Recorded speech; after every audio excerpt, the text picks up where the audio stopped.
शुभ और अशुभ आपके ध्यान में आने लगा ना।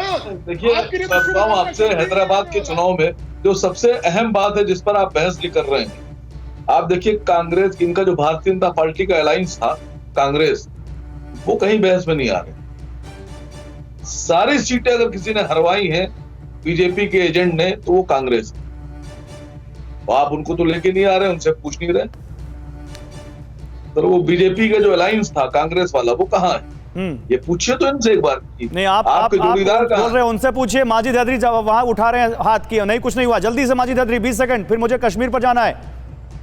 देखिए जनाब, बात बड़ी सिंपल है। ये दोनों पार्टीज एआईएम और बीजेपी जो है कम्युनल एजेंडा चला रहे हैं बंगाल के लिए। ये आपस में फिक्स्ड मैच है, अंडरस्टैंडिंग है इन दोनों पार्टीज की। देश को बेवकूफ बनाया जा रहा है। बंगाल के मुसलमानों का वोट असदुद्दीन ओवैसी खाना चाहता है ताकि वहां पे ममता बनर्जी को हराया जाए। चलिए, कौन किसको बेवकूफ बनाना चाहता है और कौन किसके वोट खाना चाहता है, ये तो आने वाले वक्त में पता चल जाएगा। मैं आ रहा हूं अभिषेक आपके पास, लेकिन इस बीच ये खबर आपको बताते हुए कि बीजेपी ग्रेटर हैदराबाद निकाय चुनाव में नंबर 2 की पार्टी बनती दिख रही है। रुझानों में नंबर 3 पर एआईएमआईएम है। अब चलते हैं कश्मीर की तरफ, क्योंकि कश्मीर में आज तीसरे चरण में डीडीसी चुनाव में पोलिंग हुई है और काफी ज्यादा वहां पर वोटिंग देखने को मिली है, जो बता रहा है कि कश्मीर की आवाम कैसे लोकतंत्र के इस पर्व में बढ़ चढ़कर हिस्सा ले रही है। और जो एक गुपकार अलायंस है, जो लगातार कह रहा था कि हम इस चुनाव में नहीं होंगे और जो इस चुनाव में शामिल भी हो रहा है, वो कैसे उनके लिए ये एक बड़ी यहां पर खबर हो सकती है। जन्नत में जमहूरियत, बम्पर मतदान, कैसे समझिए इस बात को। आपको आंकड़े दिखाते हैं। देखिए, 8 चरणों में ये पूरा चुनाव हो रहा है।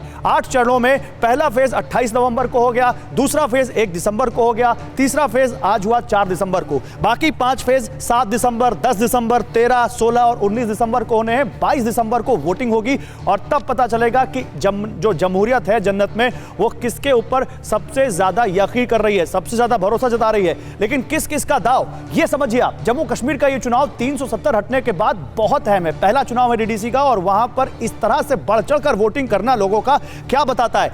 बीजेपी अपनी पार्टी और गुपकार गठबंधन, जिसमें 7 पार्टियां शामिल हैं, फारूक अब्दुल्ला, यहां पर महबूबा मुफ्ती, सजाद गनी लोन, ये सब इसमें शामिल है। कांग्रेस इसमें शामिल है, वामपंथी पार्टियां शामिल है। 7 पार्टियों का गठबंधन जो बना, गुपकार गठबंधन के नाम से जिसको कहते हैं, ये 3 पार्टियां या 3 जो एक गठबंधन और 2 पार्टियां, ये सबसे अहम हैं जो बढ़ चढ़कर इसमें हिस्सा ले रहे हैं। 8 पार्टियां साथ हैं, बीजेपी के खिलाफ हैं। कौन सी वो 8 पार्टियां हैं, ये आप जान लीजिए।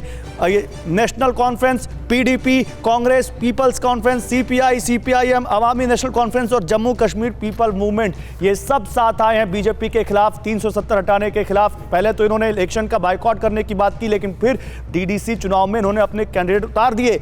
और उसके बाद अब जब बढ़ चढ़कर जम्मू कश्मीर की जनता वहां पर वोटिंग कर रही है, तो इसका मैसेज क्या है? बीजेपी की सियासी लड़ाई कश्मीर में डीडीसी तक आई। हम अभी जीएचएमसी की बात कर रहे हैं, जहां बीजेपी का शानदार प्रदर्शन देखने को मिल रहा है। इधर डीडीसी का चुनाव चल रहा है। बीजेपी ने कैसे यहां पर अब अपने आप को बहुत ज्यादा यहां पर फोकस किया है, वो समझिए। चुनाव में केंद्रीय मंत्रियों की फौज यहां भी उतारी है, जैसा हमने ग्रेटर हैदराबाद के निकाय चुनाव में देखा।